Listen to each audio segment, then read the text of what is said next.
All right. Hi, guys. So, I'd like to talk a little bit about the route that I'm following.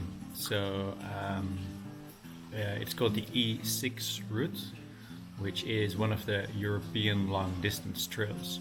So, there are over 20 of these European long distance trails, and the complete E6 route goes from northern Scandinavia all the way to the Balkans, then it doesn't go through Albania, so it takes a ferry from around Dubrovnik and then continues at Igoumenitsa.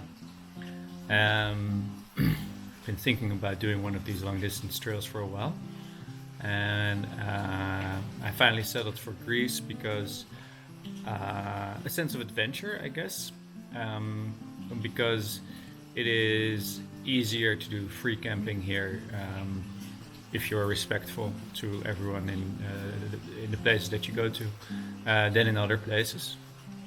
So yeah, the complete route that I'm doing or that I'm trying to do goes from Igoumenitsa to Alexandropoli and is over 1,000 kilometers long. Now I'm doing somewhere between 15 and 20 kilometers a day when I'm walking. Usually the fourth day is a rest day. So if I manage to complete everything, and it is if the snow and other circumstances don't get too harsh, it'll take me at least until January. If I don't, then that's also okay. I'll be all right.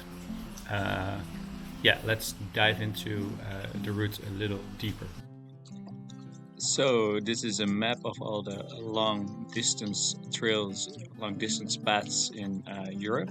And as you can see, the E1 goes from the North Cape all the way down, and you'll find yourself in Palermo at the end of it. Um, there's also ones that go east to west or west to east, depending on how you walk it.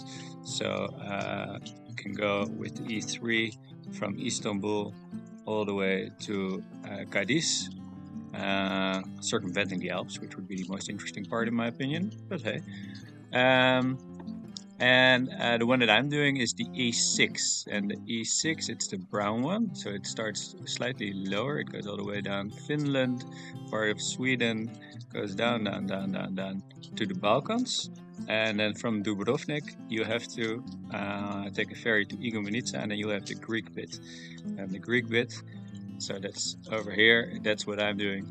And it all stays within Greece, and it goes from Igoumenitsa to Alexandropoli and is over 1,000 kilometers long. So the website I've been using is a website called vision.iti.gr, and it has been made by Sotiris, who is also, I think, a person who loves hiking a lot. He is probably from Greece, and this is a website which gives a lot of information about the E6 route, which is another reason that I chose it. Now, a lot of the routes, parts of the routes in Europe are original pilgrim routes. The E6, however, has been made not as a pilgrim route, but it has been just drawn over old military maps, which means that sometimes the trails, the tracks are really up to date and really good, and sometimes they can be really non-existent basically. So the first part of the trek goes from Igoumenitsa to Ioannina, Metsovo, etc., and goes up, up, up, up, all the way to the Albanian border, and from there it starts to go east and slightly more north. And as you can see, it tries to go through most of the mountainous regions and ends up here in Alexandropoli. Now, as you might have noticed, there are different colors to the track, and they all show something interesting. So the red ones have not been walked by anyone. So all these tracks that we see here, for instance, Igoumenitsa to Dramessi, which was my first route, have not been checked out by anyone, and half of the tracks don't exist. So if you go in this bit, for instance, very often you'll see some dashed lines on the track on the map, also maps.me, and basically that whole track doesn't exist. Now, luckily here there was an alternative track which did exist, but going down here, that's through Dench Bush, so I didn't do that. I didn't go down to that road. I took this one up and then ended up here in Drymitsa. So the first week of walking was quite tough because, well, all this doesn't exist. There are alternatives, but I had to really figure out how to get here. Now, as soon as we get here to Metsovo, from Milia on, the green part that has been checked out and it exists and it's clear. Metsovo was actually also, to Milia was also doable. So from here, there's quite a lot of signs showing where you need to go. And if you keep on following it, you get to a blue section, and the blue section, it has been checked out. It just hasn't been walked by the author of this website. So Pentalofo, and sometimes the tracks can be, or the legs, the sections can be really, really long. So if you go from Zuzuli to Dotsiko, which was a very nice hike, or from Dotsiko to Pentalofo, which I've just done, those are beautiful, very nicely, nice length as well. Pentalofo, as you can see, goes way further before you get to the next place, which is Nea Kotili, which also doesn't have a lot of things happening.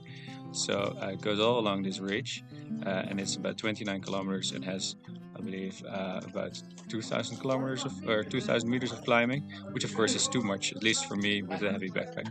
So I've decided to make a stop in between, and then instead of stopping at Nea Kotili, I will go straight to Nestorio. And from Nestorio on, this bit is all just walking along a highway. So I'm going to be hitchhiking because I don't want to walk along a highway. That's going to be way too boring. But then from Custodia to Gorestia, that's going to be interesting because it hasn't been done before, or at least not by the author. That's been checked out, but I'll have to check for myself as well whether it's actually possible before actually attempting it. Now, this bit, these are the Pindos Mountains, and it's amazingly beautiful. And from here we get to a different section. This bit is also known for being the most rainy of all of Greece, and here we're actually entering Western Macedonia, and Western Macedonia is slightly less rainy, but still it is the season. So we're going to see how I fare. Now, I don't know how many people were actually wondering about all this, but at least here is some information about the route. If you have any questions, please let me know. And as for the season, I would say don't do it during the summer, because it's going to be way too warm if you're doing the climbs at 30 degrees instead of what I'm doing them at like 15 degrees in the sun. You're going to be sweating, and there's not going to be any water in the streams to actually fill up water when you need to. I think I started slightly too late, September, half September, something like that, instead of half October would have been better. Alternatively, the spring is also a great moment to start. There is still snow probably in lots of sections, the higher sections, but at least it's getting warmer already.